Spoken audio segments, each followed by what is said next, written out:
and welcome back to Thirsty Thursday. This is our 4 p.m. Report Aftershow, in which we touch on some of the news of the week. That is about as far as it gets from hard news, right? Yeah, we call it flaccid news because we think we're funny. Yes, and we have a glass of something. Right. Like we usually do.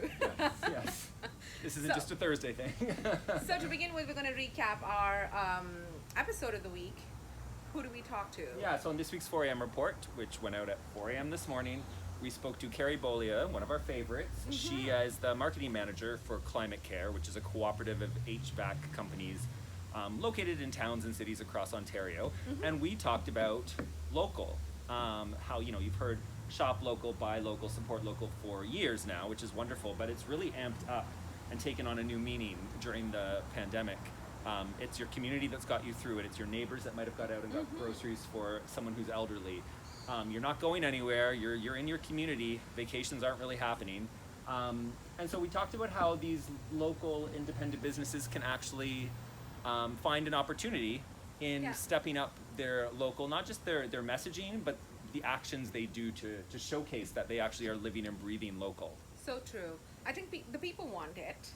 I think we go long distances to try and support it. Even before the pandemic, I think we made an effort to be like, what are the softwares that we use? Where is it from? Is it just the Silicon Valley default? Or can we find someone, for example, in the Junction that actually does that, like FreshBooks versus QuickBooks? So, all this to say that I think this decision becomes more and more important. We all want to support the environments in which we live and thrive. So we were kind of keen to talk about that with Kerri on a totally different level that goes beyond the restaurants and the sort of service delivery options. So what's in our flaccid news section? So let's get to what we thought was either too thirsty or just the right amount of thirsty. We wanted to talk about... What did we want to talk about? So we wanted to talk about Nike, I think. Yes, so that's it. Last week, Thank you. as per their once a quarter plan, Nike hit the viral headlines again, and this time it was for an ad about how we'll all survive this together. It was a great ad. It was beautiful. Yeah. It was beautiful. It was a feat of brilliant video editing. It used entirely footage. So all of those things that you're used to seeing from Nike, and while it is great as a piece of communication, I think there was some backlash towards it. Yeah. And the backlash was really, where does the tokenism and the comms part of this end and the real action begin, right? A lot of people I think are being called out for just saying stuff and not really doing it. Right. So which is something, this was a week or two ago, two people found out about it. It's an Instagram account called truecolors.official. It's by a couple of ad guys. And what they decided to do was they took famous brands' logos and asked the question, what if this logo was as white as the executive decision-making leadership at this brand? So very interesting to the whole point was kind of a call to action to not just say the right words, but to take action within your organization and make a difference, change things up. So, live and breathe those values. It was interesting to see. And so if you go to that Instagram account, you'll see all the varying shades of white. So if you are 100% white leadership, like Adidas, which kind of surprised me, their logo is completely white. I mean, they already had those 3 white stripes. So it's just a white square.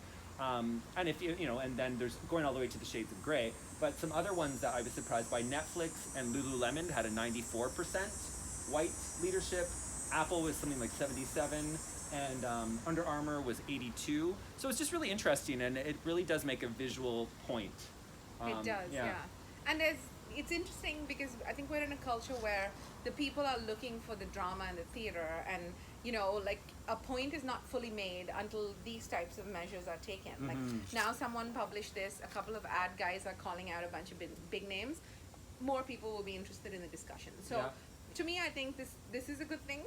It's a good thing if the discussion extends beyond June and July, one Tuesday and, that kind of thing. I agree. Yeah, and then we also wanted to talk about Zuckerberg a lot, but Instagram just announced its new Reels feature, which is them, trying to steal the thunder from TikTok. We know that Facebook's been very good at copying other successful apps, like Stories was to copy Snapchat and became very successful. Well, Snapchat kind of went down the hill a bit, but Reels is supposed to be that TikTok replacement, and it's very fitting that it was announced now on August 5th, when there's all the TikTok drama going on with Trump wanting to ban it or forcing the sale to Microsoft in the States. I'm sure there were a lot of nervous TikTok influencers who were like, oh, what am I going to do? And follow the creator, not the platform. Yeah, exactly, right? And I know Yeah. Facebook or Instagram, they have the budget to pay a lot of these famous influencers to come over to Reels and bring their audiences over. So it's a total power thirst move there. It is a thirst move. It's Yeah. a smart one too, Yeah. right? I mean, it's perfectly leveraging the opportunity at hand. And we know that, Zuckerberg, we like to paint him as the evil genius. He's probably going to get what he wants out of this. Yeah.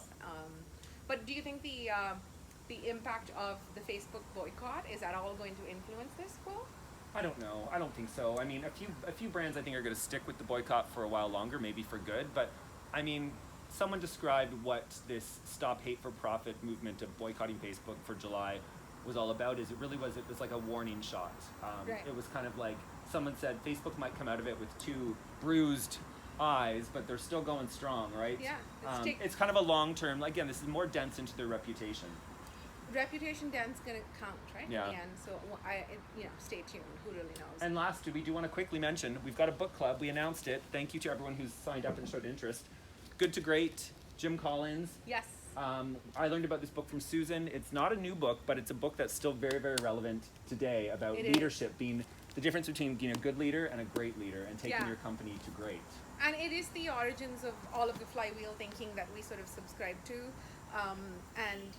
We'll do a couple of videos over the next couple of weeks on what influences us from that book. Come join us. We put out so many things and people respond to it, but when you put out a book club and a bunch of people want to be in, it restores my faith in humanity. Yeah, just either comment, reply saying you want to be a part of the book club, or reach out to either one of us. We'll add you to the list. We're going to have the first meeting September 14th, Monday. You've got over a month to read it. I will need that month, I'm sure. Yes, and we'll get Jim Collins to come chat with us if there's enough of us to make it work. Yeah, okay. Thanks, everybody.